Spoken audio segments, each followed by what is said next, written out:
It's the day when we proudly proclaimed our independence from Britain. So grab a hot dog and some illegal fireworks and get ready to celebrate the 2nd of July. Welcome to American Esoterica.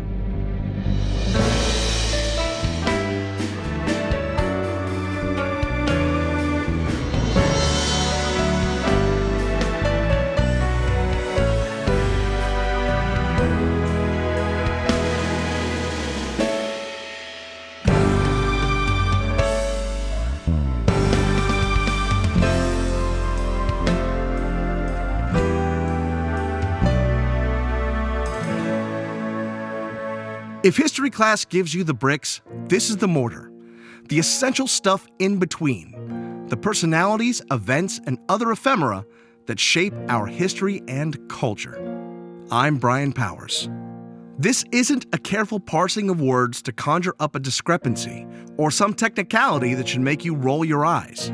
The 2nd of July may well have an equal claim to fame as our Independence Day.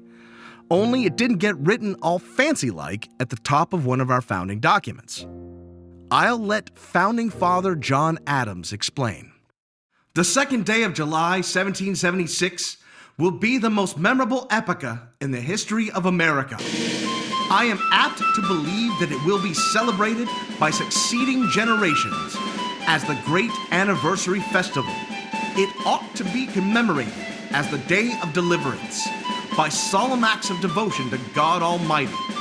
It ought to be solemnized with pomp and parade, with shows, games, sports, guns, bells, bonfires, and illuminations from one end of this continent to the other, from this time forward, forevermore.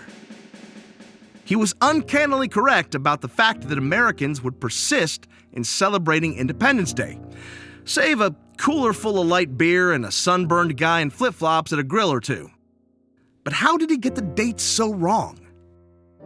The clue is in the date he wrote these words to his dear wife Abigail, July 3rd, 1776.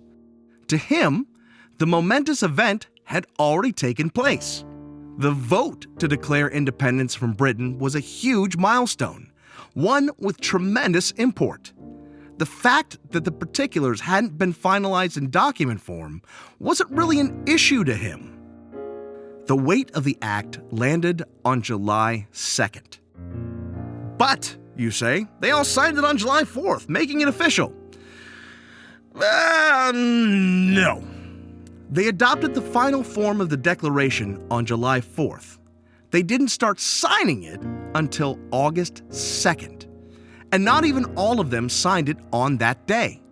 That fancy document with the date so proudly scripted at the top, that version was ordered to be created by Congress on July 19th. And the words, "The Unanimous Declaration of the 13 United States of America," were added as the title. So even the language of the document that we all know and love wasn't final on July 4th. The July 4th resolution was the way the Continental Congress chose to explain their vote to the public, and, maybe even more importantly, the British Crown. The first version of the Declaration to be printed was called the Dunlap Broadside, because printer John Dunlap worked all night the night of July 4th to print somewhere between 150 and 200 copies for distribution.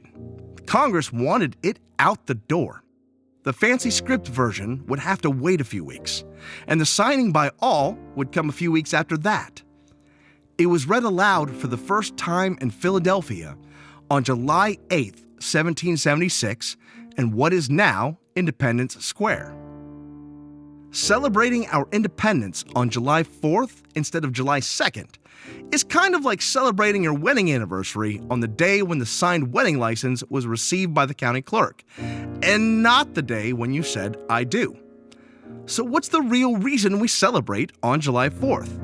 According to at least one historian, no member of Congress appeared to have actually remembered that it had been a year since the Declaration until July 3rd, a day too late to celebrate July 2nd. To be fair, they were in the middle of a war.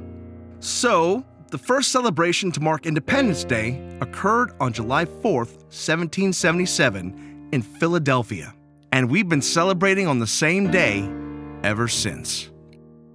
This wouldn't be the only time John Adams would be wrong about July 4th.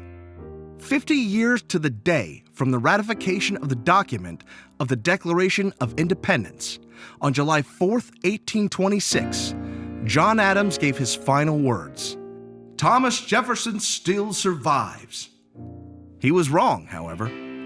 Jefferson had died that very day, 5 hours earlier. This has been American Esoterica. All sounds were made by me, Brian Powers. Did I get it wrong? Did I get it right? Just want to tell me about that time your cousin did something weird with bottle rockets? Drop me a note. The address is yell@americanesoterica.com. Thank you for listening, and God bless America.